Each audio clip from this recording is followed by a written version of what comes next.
네, 오늘도 말씀 안에서 함께 만남에 감사합니다. 오늘도 12월 마지막 주일 또 말씀 함께 예배하는 시간, 우리 권사님 기도처럼 말씀이 우리의 갈 길이 되었으면 좋겠습니다. 오늘 본문의 말씀을 가지고 응답받기를 넘어 응답하기 위해 집중한 안디옥 교회라는 제목으로 말씀을 나누겠습니다. 오늘 본문의 내용을 먼저 보기 전에 우리가 사도행전의 큰 흐름을 다시 한번 상기하면 좋겠습니다. 사도행전의 핵심 구절은 우리 너무 잘 아는 것처럼 사도행전 1장 8절이죠. 이게 어떻게 보면 사도행전 전체의 구조와 개요라고 할 수 있습니다. 그래서 잘 알고 계신 말씀이 되니까 한번 생각해 보면 기억해 보시면 좋겠습니다. 어떤 말씀이죠?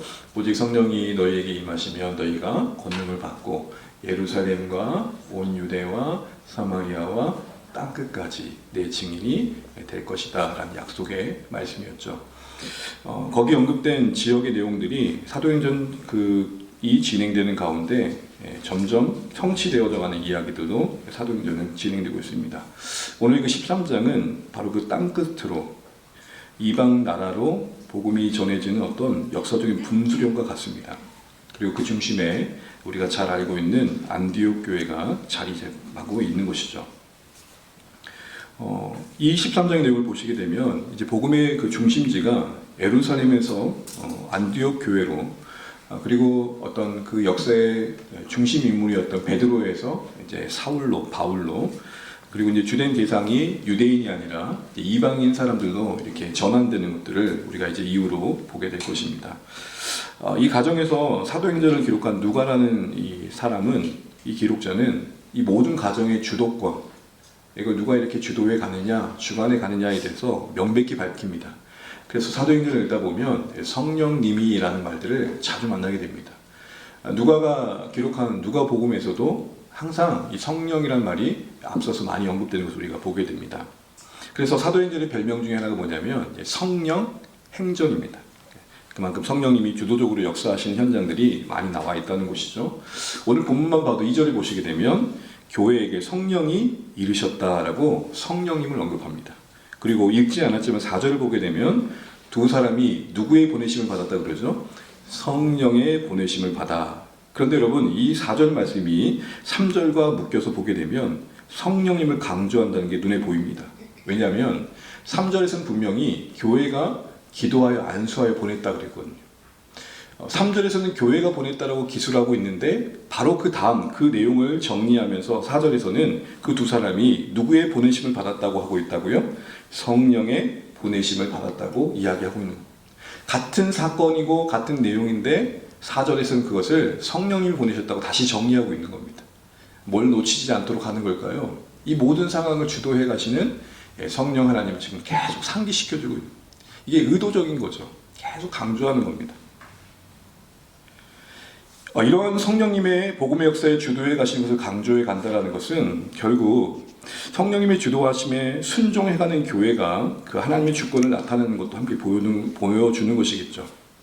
보냄받은 교회의 순종의 응답이 그 모든 역사를 주도해 가시는 하나님의 일하심의 통로가 되고 있음도 함께 담고 있다는 것입니다. 여러분, 이런 보내심의 관점, 우리는 보냄받은 자로서 살고 있다는 이 의식이 우리의 일상과 우리의 공동체 속에서 참 필요합니다. 우리가 신앙으로 선다는 것은 바로 우리가 살아가는 삶의 자리를 그냥 우연의 결과로만 보지 않고 하나님의 크신 그 계획 안에서 보냄받았다라고 이해하는 것이죠. 우리가 속한 공동체도 그런 관점에서 보는 겁니다. 그럴 때 우리가 살아가는 삶의 자리는 하나님의 보내신 자리로서 그 보내신 하나님의 뜻에 대한 반응을 하는 것으로 다시 이해되어지기 시작하는 겁니다. 삶의 자리를 소명으로 봐야 거기서의 사명을 궁금해한다는 이 말입니다. 내게 보내신 어떤 삶의 현재의 자리를 하나님이 보내셨다고 생각하지 않으면 그곳에서 이루어져야 할 하나님의 뜻에 대해서는 관심 갖기가 사실은 어렵겠죠. 바꿔 말해서 내가 살아가는 일상과 그리고 공동체 안에서 여기서 일하시는 하나님의 하시고자 하는 일이 무엇일까? 여기에 관심 갖는 신자들의 공통점은 뭐냐면 나를 보내신 분이 누구시다? 하나님이시다. 이 의식을 가지고 있단 말이에요.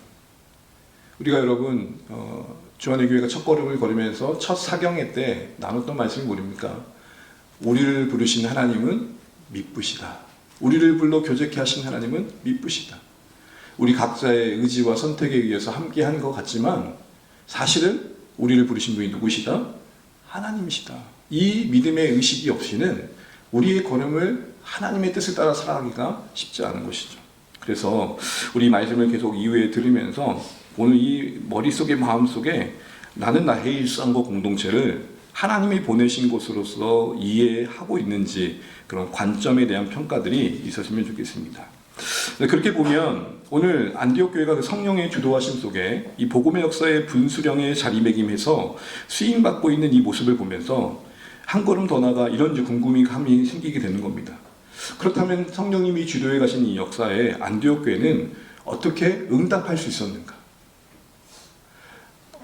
하나님이 주관해 가신다고 할 때 오늘 이 교회는 어떻게 응답하여서 오늘 이 기록된 성경의 내용처럼 두 사도 바나바와 사울을 보내면서 이방 선교의 문을 열고 땅끝까지 복음이 전해진 역사에 참여할 수 있었을까라는 것이죠. 사실은 여기까지 진행되는 동안 안디옥 교회는 그렇게 문제 있는 교회처럼 묘사되는 곳이 없습니다. 그러니까 되게 건강하고 이상적인 교회로 비춰집니다. 그럼 여러분 진짜 안디옥 교회는 아무 문제가 없었을까요? 어려움도 없고 연약함도 없었을까요? 그렇진 않을 겁니다. 성경은 의도적으로 안디옥 교회의 긍정적인 모습을 우리에게 보여주면서 이 땅의 교회가 어떤 이상을 갖길 바라신지를 말하고 있는 것이겠죠. 다시 말해서 흠결이 없기 때문에 완벽하기 때문에 안디옥 교회가 지금 이 자리에 서 있는 게 아니라는 것입니다. 그럼 뭘까요? 도대체 안디옥 교회는 어떤 면이 있었기 때문에 오늘 이 복음의 역사의 중심에 분수령처럼 아주 중요한 역할을 감당하는데 쓰임 받았을까요? 당시에는 여러분 교회가 안디옥 교회만 있었을까요? 예루살렘도 시작되어서 온 유다와 사마리아 진행되는 동안 교회는 안디옥 교회만 있었던 건 아니에요. 그런데 왜 이 땅끝까지 복음이 전해지는 그 사역의 중심에 그 복음 역사의 분수령에 안디옥 교회가 서 있냐 이 말입니다. 이런 질문을 가지고 오늘 본문을 보게 되면 눈에 들어온 단어가 하나 있습니다. 괜찮으시면 따라해 주시죠. 금식. 금식이라는 단어가 2절에도 나오고 3절에도 나옵니다. 오늘 저는 하나님께서 주도해 가신 이 복음의 역사에 참여한 안디옥 교회가 어떻게 그 하나님의 역사에 동참할 수 있었는지를 본문이 강조하고 있는 금식이라는 단어를 묵상하면서 여러분과 함께 나누고자 합니다. 여러분 보통 금식하면 우리가 신앙적으로 언제 많이 하세요?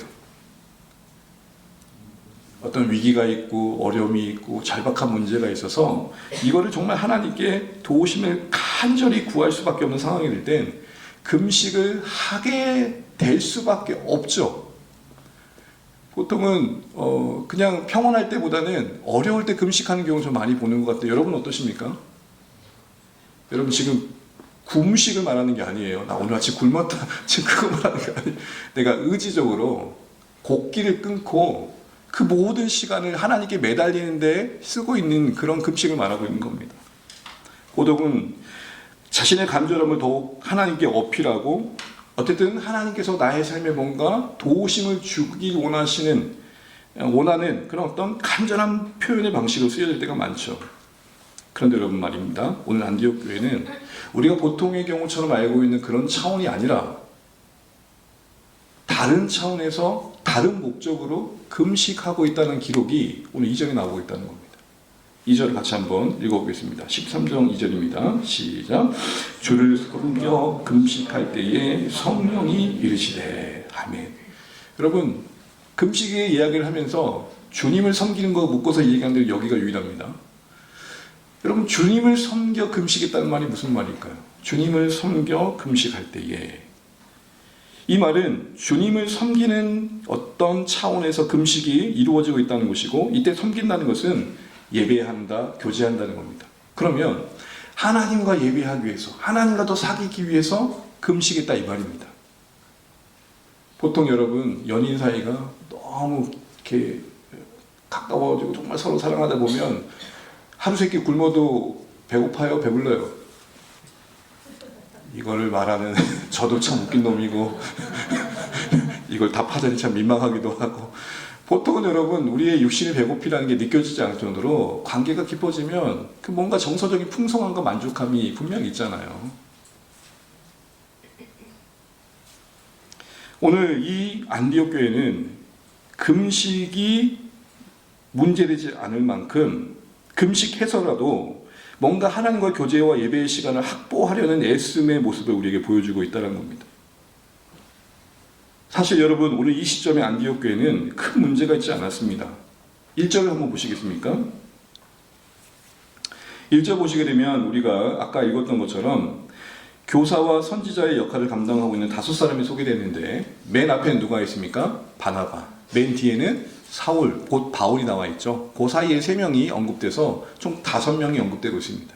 이 5명만 있지는 않았을 겁니다. 그런데 지금 대표적으로 5명이 언급되고 있습니다. 여러분 이것만 봐도 지금 안디옥 교회는 큰 성장을 하고 있습니다. 사도행전 11장에 보게 되면 안디옥의 구레네와 그분의 몇 사람이 복음 전한 시도를 통해서 그 흩어진 사람들에서 교회가 시작될 때 놀라운 부흥을 경험하죠. 그 소식을 듣고 예루살렘 교회는 바나바를 보냅니다. 바나바는 한참 섬기다가 그 부족한 손길을 때문에 누구를 찾아오죠? 사울을 데려옵니다. 그 시점에 그들의 교육을 통해서 한 1년간 가르쳤더니 여러분 기억하시는 것처럼 안디옥 교회 성도들은 그때서부터 그리스도인이라는 이름으로 붙여집니다. 성장하고 있죠. 그 뒤로 이들은 예루살렘 교회에 대한 그 안타까운 상황에 마음이 동해서 같은 흉년의 상황임에도 불구하고 어떻게 보면 내 코가 석자임에도 불구하고 그에 좀 더 넉넉한 입장이 있다는 이유 하나로 그리고 사랑으로 예루살렘 교회에 구제를 보냈죠. 그리고 나서 오늘 이 본문을 보게 되면 어느새 바나바와 바울만 있는 게 아니라 또 다른 리더들이 소개되고 있는 겁니다. 그럼 여러분 지금 안디옥 교회는 성장하고 있는 겁니까? 죽쓰고 있는 겁니까? 네, 성장하고 있는 거예요. 사람이 세워지고 있잖아요. 교회가 성장하고 있다는 건 사람이 늘어나는 게 아니라 그 안에서 교회를 섬기는 자들이 세워지고 있는 겁니다. 그리스도의 몸을 기이 여기고 하나님의 영광에 사모함을 가지고 하나님 나라를 위해 함께 참여하는 동역자들이 점점 많아지는 겁니다. 이런 관점에서 보면 여러분 주안의 교회는 성장하고 있는 걸까요? 그런 생각을 해보게 되는 것이죠. 또한 그렇게 모여있는 리더 그룹을 가만히 보게 되면 성경은 유난히도 이름만 언급한 게 아니라 몇몇 사람들은 그들의 배경을 언급합니다. 시므온에 대해서 뭐라고 말하고 있죠? 니게르. 뭐라고요? 니게르. 니구르란 말 들어보셨습니까? 그게 여기서 온 거거든요. 니게르는 말은 뭐냐면 피부가 까만 사람. 그러니까 우리 현실로 좀 가져오면 우리 목자님 한 분이 흑인이라 이 말입니다. 별로 와닿지 않으십니까? 어색할 수 있는 그런 어떤 인종적 배경을 갖고 있는 사람인 거죠. 또 분봉왕 형제 젖동생 누가 나옵니까? 예, 만화에 대한 사람이 나와요. 여러분, 이 헤롯 가문은 기독교와 적대적인 가문. 예수님 막 태어나셨을 때 2살 이하에 죽은 사람이 누구예요? 몰살시킨 왕이 누구예요? 헤롯 대왕이에요. 요한의 목을 벤 사람이 누구예요? 헤롯 왕이에요. 그러니까 헤롯 왕가는 어쨌든 기독교와는 항상 적대적인 원수 관계에 있었어요. 그런데 원수의 가문에서 신자가 나올 뿐만 아니라 리더가 나온 거예요. 야, 저기는 소망이 없어. 저기는 다 끝났어. 하는 거기서 하나님은 한 사람을 불러서 지금 안디옥 교회를 세우는 일에 참여시키는 거예요. 참 이런 걸 볼 때마다 하나님이 참 대단하시다는 것과 함께 이런 기막힌 역사들을 우리는 보면 좋겠다 생각들을 해보게 됩니다. 여기서 우리는 뭘 보게 됩니까? 그 다양함이, 그 차이가 차별이 되어서 분열이 되고 갈등이 되는 게 아니라 하나님 나라를 위해서 그 다양함이 오히려 시너지를 발휘하고 있는. 왜 시너지라고 말씀드리냐면 안디옥이라는 도시 자체도 국제적인 도시였고 그렇기 때문에 이방인의 복음을 전하는 전초기로서 적합했던 거예요. 왜냐하면 이방인들이 있는 곳곳을 갈 때마다 다양한 민족의 사람들을 만날 텐데 이미 그 민족적인 사람들이 안디옥 교회는 곳곳에 모여 살았으니 안디옥 교회가 하고 있는 그 국제적 도시적인 특성은 장차 복음을 전하는 일에서 좋은 역할을 했을 거란 말입니다. 그런데 그런 다양한 사람들의 그룹들이 함께 모여 있어요. 특별히 바울은 또 어때요? 유대교의 여시민자로서 교회를 핍박했던 사람 아닙니까? 이런 다양한 인종과 어떤 출신 배경과 종교적인 배경을 갖고 있는 사람들이 리더로 섬기고 있단 말이에요. 이게 뭘 보여줄까요? 교회가 더 깊은 이해 속에서 넓은 마음을 가지고 서로를 품어줄 수 있는 넉넉함이 있는 곳이 되고 있다는 거죠. 사람이 세워지고 있습니다. 또 서로와 서로에 대해서는 어떤 또 용납하는 공간이 만들어지고 있습니다. 다시 말해서 여러분 이렇게만 보면 여러분 지금 안디옥 교회는 그렇게 간절히 기도할 상황입니까? 그냥 평온한 상황입니까? 그런데 금식하면서 절박하게 하나님 옆에 나아가고 있다고요. 어떤 문제 해결의 문제가 있어서 이슈가 있어서 나가는 게 아니라 지금 상황적으로 본다면 평온하고 아무 문제가 없음에도 불구하고 기도하고 있는 곳이고 가만히 봤더니 그 기도의 목적이 뭐라고요? 문제 해결 차원이 아니라 주님을 섬기기 위해서다는 거예요. 그 평온한 시기에 더 주님께 집중하면서 어떻게 하면 더 이 상황 속에 주신 이 유익들을 하나님 뜻대로 쓸 수 있겠습니까? 라는 고민이 있었다는 말을 드리는 겁니다. 우리가 보통 넉넉해지고 형편이 나아지면 과거에 그렇게 절박할 때 구했던 기도들이 잘 생각나지 않은 경우도 종종 있는 것 같습니다. 하나님 제가 조금 시간만 많아지면요, 하나님 제가 조금 더 물질이 많아지면요, 하나님 제가 좀 더 상황이 좋아지면요 열심히 섬길게요 했던 말들이 잊혀질 때가 있는 것 같은데 여러분은 어떠십니까? 근데 오늘 이 안디옥 교회는 그렇게 큰 문제 없이 감사하게도 평온 중에 든든히 세워져 가고 있음에도 불구하고 목마름이 있었단 말이에요. 그 목마름은 뭐였습니까? 어떻게 하면 이 상황 속에서 주님을 더 잘 섬길까? 그 주님을 섬기기 위한 금식. 그러니까 예배를 더 잘 드리기에 오늘 식으로 말하면은 예배 준비를 위한 시간을 위해서 한 끼 굶고 왔다 이 말입니다. 그 절박한 마음을 가지고 표현하려고. 바쁜 시간 때문에 바쁘게 밥은 먹지만 그러다 보니까 온종일 말씀 한 장 볼 수 없었던 그날 저녁을 포기하고 말씀 보는데 집중하는 시간을 선택했다 이 말인 것입니다. 오늘 여기서 우리는 뭘 보게 됩니까? 곡기를 끊는 그 금식으로 표현되어지는 안디옥 교회의 어떤 하나님의 뜻을 향한 집중력과 하나님의 인도하심을 받기 위해 애쓰고 있는 모습을 보게 됩니다. 특별히 여러분 금식은 문자적으로는 볼 게 아니라 그 안에 담긴 영적인 의미가 있겠죠. 금식이 상징하는 바가 뭘까요? 내가 죽는 겁니다. 여러분 보통 몇 끼 굶어야 죽을 것 같으세요? 상대적으로 다릅니다. 점심만 안 먹어도 죽을 것 같다는 사람이 있고 보통 여러분 몇 끼 굶어야 죽을 이면 선생님 몇 끼 굶어야 죽을 것 같아요. 금식을 한다는 건 곡기를 끊어낸다는 건 자기 죽음을 의미합니다. 결국 내가 죽고 주님께서 사시길 바라는 원함이고 내가 살아서 역사하는 죄와 욕망을 끊어내미며 그 자리를 빈 마음으로 만들어 하나님께서 일하실 수 있도록 여백을 만드는 겁니다. 오직 하나님의 은혜로만 그 뜻 안에서 살기만을 소망하고 주님을 바라보는 그 어떤 시선의 교정과 조정이 바로 금식입니다. 근데 실질적으로 배가 진짜 고프면 욕할 힘도 없어요. 짜증낼 힘도 없어요. 그렇지 않습니까? 누가 건드려도 그런가 보다 해요. 그 힘, 무력함 속에 오히려 희한하게도 역설적으로 더 선한 것에 집중하는 마음이 마련되어지는 거죠. 이렇게 보면 아마도 1절의 그런 교회 지도자들의 그 다름 속에서도의 연합은 금식의 영향일 수 있습니다. 적어도 오늘 맥락으로 보면 이 금식의 주도적인 자리에 있었던 1절의 지도자들은 그 금식 가운데 여유로운 공간이 마련되었을 겁니다. 서로 다름에도 하나님의 어떤 공동체로서 서로를 용납해주는 여유로운 공간들이 형성되어서 아름다운 이런 연합을 만들 수 있었겠다는 거죠. 주님께 집중할수록 그들의 시선은 자신들의 죄를 보았을 것이고 자기 눈을 가득 채운 들보를 보았을 겁니다. 여러분 복음서에 보면 내 눈에 뭘 보라 그러죠? 이 들보가 원어가 뭔지 아세요? 통나무예요, 통나무. 그러니까 상상을 해보세요. 이게 가장법인데 우리 예수님은 한 위트가 있으세요. 여러분 눈에 통나무가 있다 생각해보세요. 통나무. 이건 진짜 호러 영화도 이런 영화가 없죠. 눈에 통나무. 이만큼 뭐예요? 가득 찬 너의 모습은 못 보고 상대방을 본다 이 말 아니겠습니까?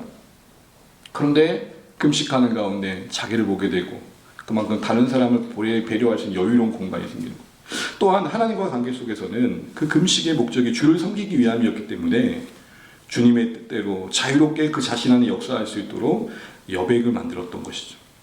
하나님, 저는 하나님께서 쓰시는 일에 마음껏 드리고 싶습니다. 이런 마음들이 금식의 맥락 속에 그들 안에 자리 잡은 정서였던 것입니다. 이렇게 할 수 있었던 것은 분명 기본적으로 그들은 하나님과의 관계를 바르게 인식했기 때문에 그럴 것입니다. 만약에 이들이 금식이 그들 문제의 해결을 위해서 동원되었다고 기록되었다면 그들에게 하나님은 단순히 응답을 해주셔야 될 당연한 의무자가 되는 것이죠.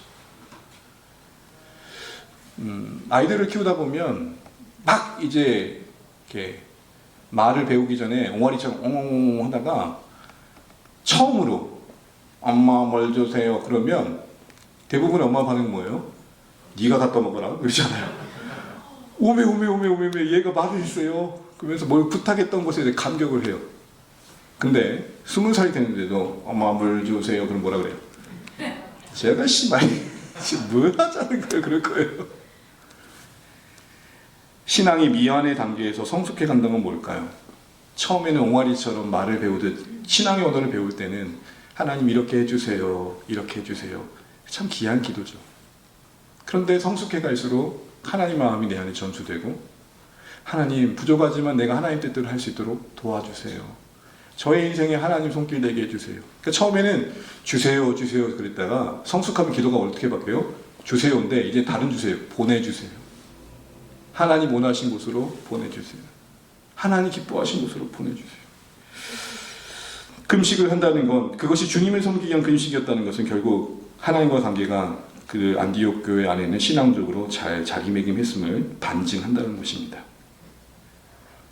하나님을 수단화하지 않고 목적시했다는 것이죠. 더 나아가 그들은 그들의 존재의 정체성의 인식을 하나님의 영광과 그 나라를 위해 존재한다는 분명한 인식이 있었던 것 같습니다. 개나게 안디옥 교회를 포장하는 게 아니고 오늘 말씀을 보십시오. 두 사람 누구를 보내라고 했죠? 누구를 보내라고 했습니까? 바나바와 이렇게 생각해 보시죠. 그러니까 저와 박찬원 장로님을 보내고 보내라 어디든 저 아프리카로 보내라 여러분이 그런 음성을 들었다 생각해 보여요. 여러분 어떠시겠어요? 개지나 칭칭하네 그러시겠어요? 그래도 뭔가 좀 약간 불안감이 있으시지 않겠어요? 아직은 아닌데. 여러분 안디옥 교회에게서 바나바와 사울은 어떤 존재일까요? 네, 정말 교회를 든든하게 세웠고 정말 신실한 일꾼들이면서 유능한 리더들이었잖아요. 그들이 교회적으로 그들을 보낸다는 것은 큰 손실이었을 겁니다. 그렇지 않겠습니까? 근데 만약에 안디옥 교회가 자기 교회의 번영과 안전만을 생각했다면 이 성령을 통해 주신 말씀에 응답하기가 쉬웠을까요? 어려웠을까요? 어려웠을 거예요. 그런데 기꺼이 보내요. 이게 왜 가능했을까요? 적어도 안디옥 교회의 관점에서 하나님과 그들과의 관계 속에서 그들은 그들 자신의 정체성을 안디옥 지역 내에서 큰 교회 만드는 것을 사명에 여긴 게 아니라 하나님 나라를 위해 존재하는 교회로서 자신들을 인식했다는 겁니다. 하나님 나라 관점에서 이 상황을 판단했기 때문에 두 사람을 보낼 수 있는 순종이 가능했다라는 것입니다. 안디옥 교회의 성장만을 생각하고 그 지역 안에서 잘 되는 것만 생각했다면 불가능했겠죠. 그러나 그들의 시선은 그걸 넘어서 하나님 나라의 확장이라는 더 큰 그림 속에서 우리 교회가 감당한 게 뭘까를 생각했던 것이 여기에 반영된 것으로 보여지는 것입니다. 이처럼 오늘 안디옥 교회의 금식은 하나님께 집중하는 기도였고 그리고 그 중심에는 하나님과의 바른 관계 속에서 일들이 진행되고 있는 것을 보게 됩니다. 신앙의 여러 행위들이 자꾸 그릇된 방향으로 가는 이유는 그 행위 자체가 문제가 아닙니다. 그 행위를 추구하는 당사자인 신자의 목적함이 하나님이 아닌 자기 자신일 때가 문제가 되는 겁니다. 기도하는 게 뭐가 문제입니까? 근데 그 기도의 열심이라는 게 그 목적하는 바가 하나님 앞에 자신의 인생에 쓰여지길 바라는 차원이 아니라 그 기도를 통해 무언가 얻어질 은사와 결과들을 통해 내가 더 대단해져야겠다는 밑바닥의 욕망이 있는 한은 그 기도의 행위는 그를 더 악화시키겠죠.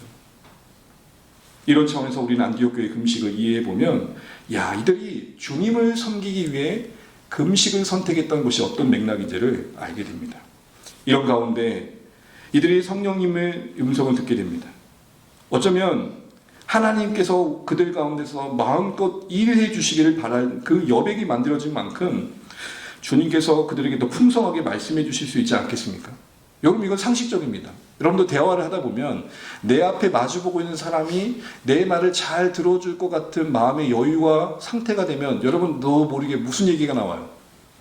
계획하지 않았던 얘기도 자연스럽게 술술 나올 때가 있죠.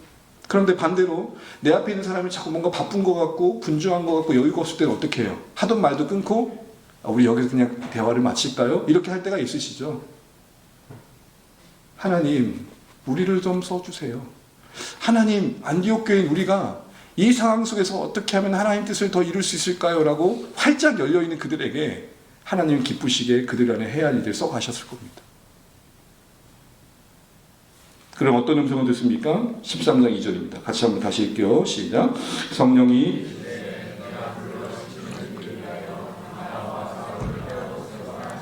아멘. 하신 말씀이 뭡니까? 내가 불러시키는 일을 위하여 바나바와 사울을 따로 세우라. 그들을 따로 세워서 보내라고 말씀하십니다. 불러 그 시키는 일이 무엇인지 구체적으로 언급되어 있지는 않습니다. 또한 이 성령님의 직접적인 말씀하신 바가 기록되어 있긴 한데 누가 그 말을 듣고 전했는지도 언급되고 있지 않습니다. 저는 이건 의도적이라고 봅니다. 한번 생각해 보십시오. 이 중요한 말씀을 특정 사람이 들었다면 아마는 그 사람은 이후로 아마 대단한 사람으로 여겨졌을 겁니다. 보십시오. 아주 중요한 성령의 말씀이 주어지고 있는데 그걸 누가 들었고 누구에게 말씀하신지의 언급이 전혀 없습니다.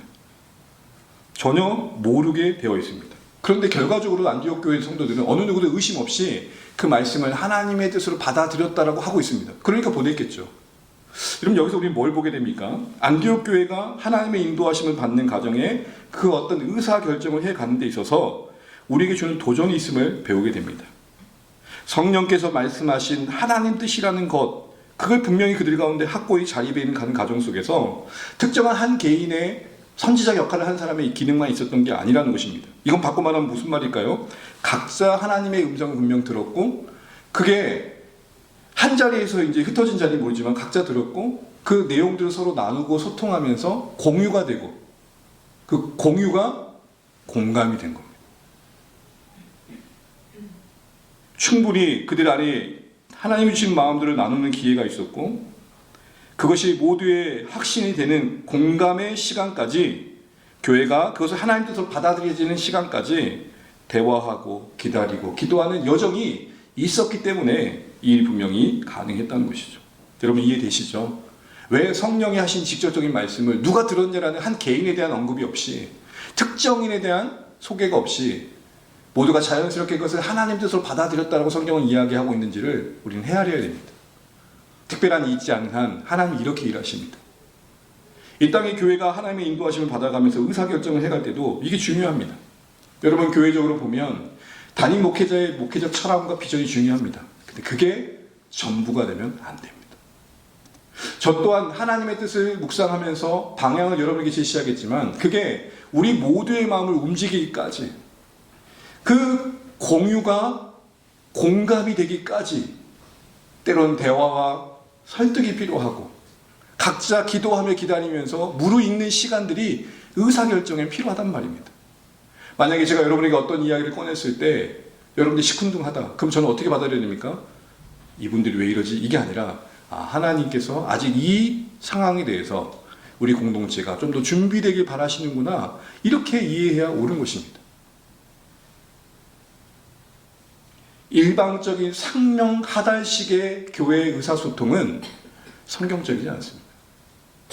보세요. 안디옥 교회가 복음 역사의 가장 중요한 역사적 분수령에 서 있는 이 자리에서도 이루어진 의사결정은 어느 특정한 계시자가 일방적으로 선언한 게 아니라 모두가 아마 들었을 거고 아마 당사자인 바울과 사울도 들었을 겁니다. 바나바도 들었을 겁니다. 그럼 준비되어져 무르익는 시간들이 있었음을 우리 놓치지 않으셔야 됩니다. 그래서 교회적으로는 항상 이것들을 염두하고 교회가 나아가야 어떤 방향과 비전을 제시하면서도 이거 충분히 공유하기 위해 노력을 하는 것입니다. 다음 주에 우리가 신년 할애의 시간을 갖는 것도 그런 겁니다. 여러분 그런 줄 알고 아세요? 이러면 되겠지만 최대한 왜 이렇게 하는지를 설명드리는 거고 그게 여러분 마음 가운데 이게 우리 조한의 교회가 나갈 방향으로 맞겠구나 동의가 되어지고 그래서 움직여지는 게 교회의 의사결정이 되어야 맞다는 겁니다. 이건 민주적인 게 아니라 하나님의 방법입니다. 리더의 역할이 분명 중요합니다. 리더가 방향을 제시해야 됩니다. 근데 그것이 결정되는 과정에서는 공의와 공감이 필요합니다. 모두의 마음을 다 얻어내기는 쉽지 않겠지만, 그래서 적어도 대부분의 성도님들이 이곳을 향해 가는 일에 하나님 뜻이 이곳에 있다는 적어도 확신이 필요한 것이죠. 자꾸 공유 그러니까 공유가 생각나서 큰 문제인데, 그런 공유가 아니에요. 서로 대화하면서 마음을 나눠가는. 그래서 여러분, 저는 여러분의 일상의 대화 속, 공동체 대화 속에서 우리 주한의 교회가 나아갈 방향에 대한 어떤 나눔들이 자연스럽게 우리 교회가 좀 이렇게 하면 참 좋겠다, 내 어떤 주장한 바가 아니라 우리 각자를 통해 하나님께서 일하시지 않습니까? 여러분 생각해 보세요. 주한의 교회는 저를 통해서만 일하실까요? 만약 그런 하나님이라면 저는 제가 알고 있는 하나님은 너무 다른데요. 우리 모두에게 감화 감동하실 것이고, 또 저는 여러분들의 이야기를 통해서 그게 우리에게 필요하겠구나를 또 깨닫게 되는 것이고, 어떻게 제 자신이 전지전능해서 하나님의 마음을 오롯이 저만 알 수 있겠습니까? 그러니까 그림을 그리실 때 우리는 하나님을 중심으로 함께 모여서 각자에게 부여된 역할을 하는 거죠. 그렇게 듣게 되는 음성을 듣고 분명해졌음에도 불구하고 오늘 이어지는 안디옥 교회 모습은 우리에게 큰 또 도전이 됩니다. 3절 말씀 읽고 이제 말씀을 조금씩 마무리해 가겠습니다. 함께 읽죠. 시작. 이에 금식하며 기도하고 두 사람에게 안수하여 보내니라. 여러분 2절에서도 금식이 있었습니다. 근데 그때 금식은 뭐죠? 참 모호한 상황이에요. 어떻게 해야 될까요? 라는 어떤 하나님의 뜻에 어떤 집중하는 시간이었어요. 근데 그 다음 하나님께서 성령을 통해서 이렇게 하라고 안디옥 교회가 말씀하신 것이 받아들여진 다음에는 좀 분명해진 거 아닙니까? 그럼 분명해지면 하면 되잖아요. 근데 또 뭐예요? 다시? 여러분 이 상황은 어떻게 와닿아야 될까요? 앞에서는 모호한 상황에서의 금식이라면 이제는 분명한 상황에서 금식이에요. 여러분 여기서 우리는 뭘 보게 됩니까? 알게 된 하나님 뜻에 더 잘 순종하기에 엎드리는 교회의 모습을 봅니다. 사랑하는 주 안에 가는 여러분, 하나님을 일을 한다고 하나님의 일이 되는 게 아니에요. 하나님의 일을 하나님 일답게 해야 돼요. 전도 하나님 일입니까? 아닙니까? 하나님 일이에요. 그럼 하나님 일이 아닐 수도 있어요. 만약 그 전도를 통해 봐라, 내가 이렇게 많은 사람들 모셔왔다가 되면 하나님 일이 아니에요. 알고 있는 하나님의 뜻이 우리 전 인격에 감화되어지고 삶이 되어지고 인격화되기까지는 기도가 더 절실한 이유가 바로 거기에 있는 것입니다. 어떻게 하면 하나님의 일을 하나님 일답게 할까? 설교된 저 자신에게 적용을 해보자면 설교 하나님의 일입니까? 아닙니까? 중요한 하나님의 사역이죠. 근데 이게 저의 일이 되지 않고 정말 하나님이 될 수 있도록 하나님 일답게 해가기 위해서는 왜 하나님은 교회의 중심에 말씀 사역자를 세우시는 일에 분명한 이해가 저에게 있어야 될 것이고, 매주 말씀을 준비할 때 저는 진짜 순교하는 마음으로 준비해야 되는 거예요.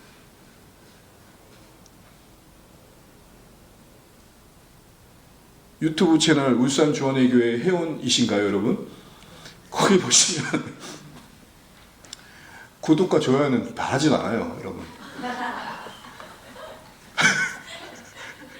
제가 보다 보니까 어느새 1,400개가 올라와 있어요. 그러니까 여러분 제가 여기까지 몇 번 떠든 거예요? 1,400번의 설교를 한 거예요. 이거는 진짜 제가 17년 부교육자 하는 동안 그 이상 한 몇십 배의 사역을 한 거예요. 말씀 사역으로 보면. 제가 허망할까요? 뿌듯할까요? 겁나 허망해요. 왜 그럴까요?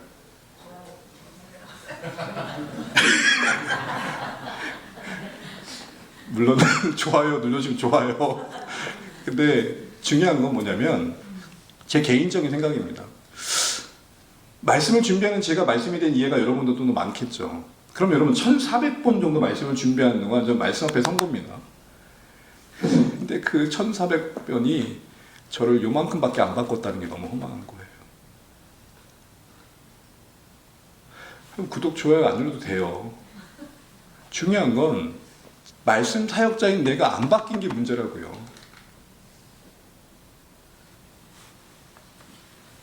왜 안디옥 교회가 바울과 바나바를 보내라는 분명한 뜻 앞에서도 다시 금식했을까요? 오히려 확실한 하나님 뜻일수록 우리는 하나님의 음성 들은 자로서의 교만함으로 감당하지 않겠다라는, 오히려 하나님 뜻이 분명하니까 더 잘 섬겨야겠다는 마음이 든 거예요. 여러분 생각해 보세요. 이곳에 하나님이 계시다고 생각해 보면 어떤 마음으로 섬기겠어요?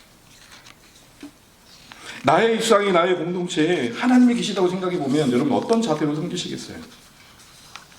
이미 알려주신 하나님의 뜻을 내 방식이 아니라 정말 하나님의 방식으로 겸손하게 섬기기 위한 노력이 오늘 안디옥 교회에 다시 금식하는 것으로 나와 있는 것입니다. 사랑하는 주안의 가족 여러분, 아는 만큼 순종하실 수 있기를 바랍니다. 근데 그 순종을 위해 절실한 게 뭐냐? 은혜를 구하는 기도란 말입니다. 알아먹었어가 삶이 안 돼요. 알아먹은 것과 내 손발을 움직이는 그 격차를 인정하셔야 됩니다.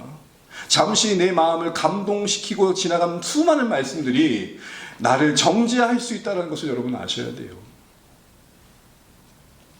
말씀을 듣고 알게 된 하나님 뜻의 동의를 넘어서 순종이 되는데 오늘 안디옥 교회는 우리에게 도전을 주고 있는 것입니다. 겸손히 하나님, 내가 알고 있어도 행하는 데까지 또 다른 하나님의 은혜가 필요함을 인정하고 기도하는 우리 주안의 가족 되시길 바랍니다. 이제 말씀을 정리하겠습니다. 안디옥 교회는 금식하며 주님을 섬겼습니다. 문제 해결을 위한 금식이 아니라 하나님께 더 집중하는 시간과 공간을 마련하기 위한 금식이었습니다. 어떤 애들이 그래요. 아우 배고프다. 거기까지 뭘 했냐? 책상 정리를 했어요. 라면을 하나 먹고 공부하지? 라면을 먹는 그 순간 끝나는 거예요. 그럼 어떻게 될까요? 자고 내일 아침부터 해야지. 무슨 말씀 드릴까? 금식이 필요할 때가 있어요. 배고픔의 고통보다 더 소중한 것을 지키기 위해서 잠시라도 하나님 앞에 집중하기 위해서 우리는 때로는 끊어내야 될 게 있다는 것을 보여줍니다. 문자적인 근심만은 아니더라도 하나님께 더 집중하기 끊어내야 할 뭔가를 생각해 보게 되는 거죠. 그렇게 금식하고 주님을 섬길 때 하나님은 분명한 뜻을 그들에게 보여주셨고 그것이 교회 공동체 모두의 마음을 이루는 가정이 있었습니다. 그리고 그 분명한 뜻을 더 온전히 순종하기 위한 다시 금식하는 겸손이 있었고 그 결과가 복음이 이방 역사에 전해지는 부흥에 동참하는 교회가 될 수 있었습니다. 전 여기서 그래서 이런 말을 정리하고 싶습니다. 우리가 말하는 부흥은 때로는 거시적일 때가 많습니다. 틀리지 않습니다. 영적으로 우리가 복음이 부흥을 역사를 일으킨다는 것은 숫자적인 것도 분명히 있을 겁니다. 그런데 여러분 사도행전을 가만히 보십시오. 사도행전이 말하고 싶어하는 부흥은 부흥입니다. 10명에서 50명이 된 것도 부흥일 수 있겠지만 사도행전 관점에서 부흥이 아닐 수 있는 것은 그 늘어난 50이 하나님의 부르심에 응답하지 않고 있다면 그 부흥이 아니라고요. 그런 의미에서 진짜 부흥은 뭐라고요? 부흥이에요. 부르심에 응답함. 내가 신자로서 부흥을 경험하고 있는 건 뭘까요? 나의 고단하고 반복되고 그래서 지루하고 권태감을 끼는 모든 일상이 새롭게 조명되어져서 이곳은 하나님이 나를 보내신 곳이다. 이곳은 하나님이 나를 보내신 곳이다. 이곳에서 보내신 하나님 뜻이 있기에 나는 그 부르신 하나님의 뜻에 알아가고 민감하게 반응하며 응답하겠다라는 부흥이에요.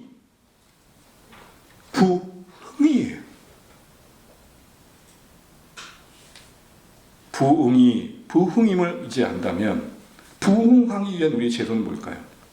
우리의 삶에 보내신 곳에서 말씀하신 하나님 등을 들어야겠죠. 그래서 여러분 역대하 16장 9절은 여전히 하나님은 구약에서뿐만 아니라 지금까지도 이렇게 우리에게 말씀하십니다. 우리 역대하 16장 9절 함께 읽을까요? 시작. 여호와의 눈은 온 땅을 두루 감찰하사 전심으로 자기에게 향하는 자들 위하여 능력을 베푸시나니. 온 땅을 뭐 하신대요? 감찰. 두루두루 살피시면서 전심으로 자신에게 향하는 그 인생들을 보고 계신다는 겁니다. 저는 주안의 교회가 이 역대하 16장 9절의 전심으로 하나님을 찾는 자 되시기를 간절히 소망합니다. 부흥을 꿈꾸면서 부흥할 생각이 없고 부흥할 생각이 없으니 하나님이 나를 보내신 곳에 무엇을 말씀하신 건지 들을 여지가 없으니 우리의 꿈꾸는 부흥은 요원한 것입니다. 적어도 나 한 사람만 바뀌어도 부흥입니다. 그렇지 않습니까? 여러분의 가정과 여러분의 일생과 공동체의 부흥은 어디서부터 시작됩니까? 나로부터 시작되리. 그래서 그런 찬양이 나오는 거 아닙니까? 그럼 여러분 이제 적용청에서 우리가 해야 할 금식은 뭘까요? 여러분 주님을 섬기기 위해 하실 금식이 뭐겠습니까? 각자 다를 것 같아요.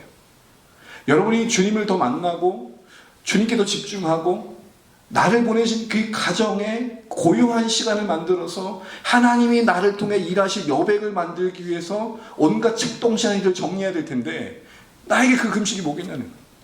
금식을 문자적으로 생각하면 그냥 안 먹는 거겠지만 여러분 성경에 말하는 금식은 영적인 의미가 있다고 그랬잖아요.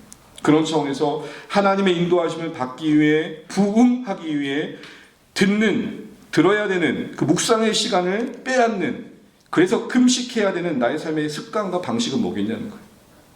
여러분 혹시 끊임없이 알고리즘에 이끌려 다니는 여러분의 영상 매체 아니겠습니까? 어쩌면 의미 없이 소비되어지는 SNS 아니겠습니까? 바쁨이라는 조급함이 나를 닥달하는 거 아니겠습니까? 여러분 마르다와 마리아가 함께 있는 자리에 예수님께서 뭐라고 하셨어요? 마르다가 차시 마리아가 여동생이 예수님 옆에서 말씀드리는 게 얄미워서가 아니라 난 지금 섬기려고 바쁜데 가만히 안 돕고 있는 게 성질이 나는 거예요. 여러분 보통 주방에서 여러분 여성들 일하실 때 뭐가 성질이 나요? 내가 바빠서 힘든 게 아니라 난 바쁜데 저거는 가만히 있을 때 아닙니까?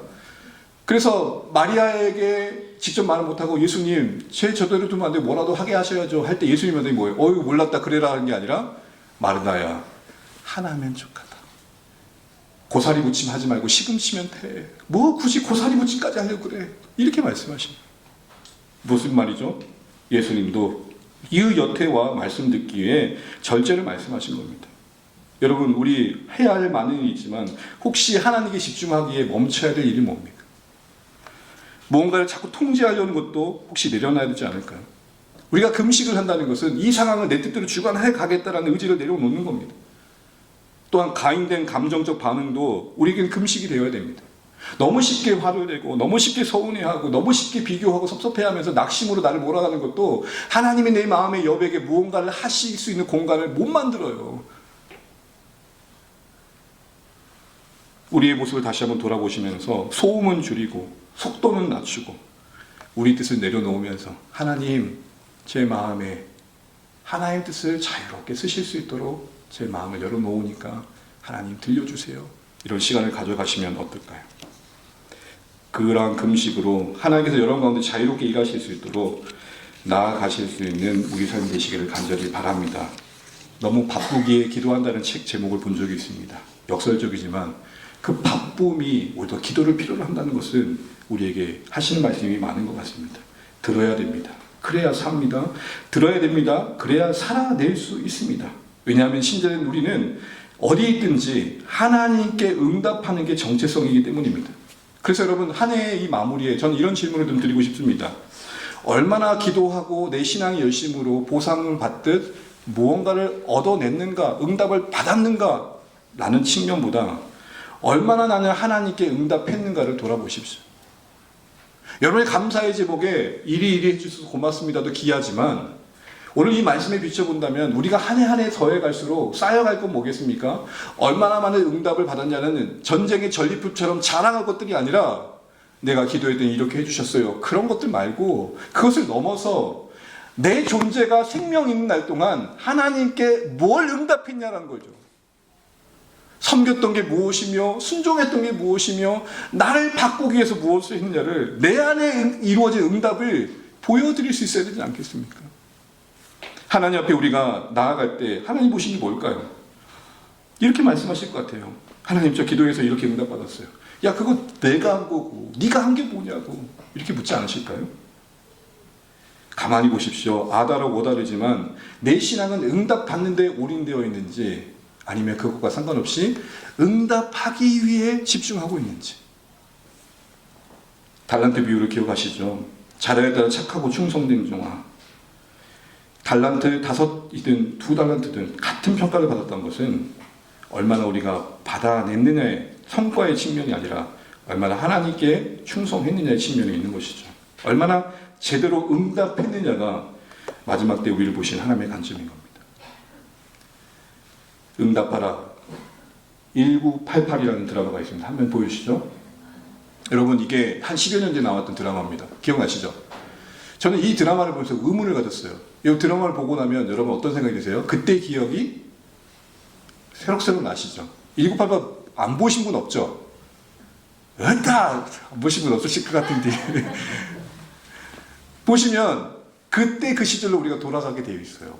복고풍, 복고정서가 다 나옵니다. 근데 그래서 저는 이렇게 생각했어요. 왜 제작진은 기억하라 1988이라고 하지 않았을까요? 그러다가 기사를 읽다가 제작진에 이런 말이 있었습니다. 가난했지만 풍성했던 관계들을 드라마로 만들어서 그때 그 시절에 우리가 가지고 있던 따뜻함을 오늘 우리는 잃어버리고 있지 않은지를 되묻고 싶었고, 그때 그 따뜻했던 이웃을 돕던 정서를 오늘 우리가 응답하길 바랍니다 라고 되어 있는 겁니다. 저는 오늘 이 드라마의 제작진의 의도를 반영해서 여러분에게 도전합니다.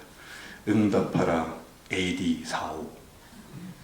45년 안디옥 교회가 보였던 주를 숨기게 했던 금식, 그 안에 깔려있는 밑바닥의 정서, 어떻게든 하나님 뜻에 더 집중하고 하나님 뜻을 받기 위해 했었던 그 몸부림이 오늘 우리의 삶에 응답되어 주시길 간절히 축복합니다.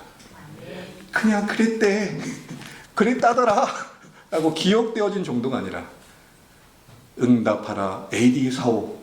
그래서 여러분이 초대교회 안디옥 교회가 쓰임받았던 그 현장에 있었던 주를 위한 금식이 우리 가운데 회복되셔서 하나님의 말 듣고 새해를 바라보는 시점에 내가 회복해야 될 게 뭘까 오늘 되돌아보시는 주의 말씀 되시길 간절히 축복합니다.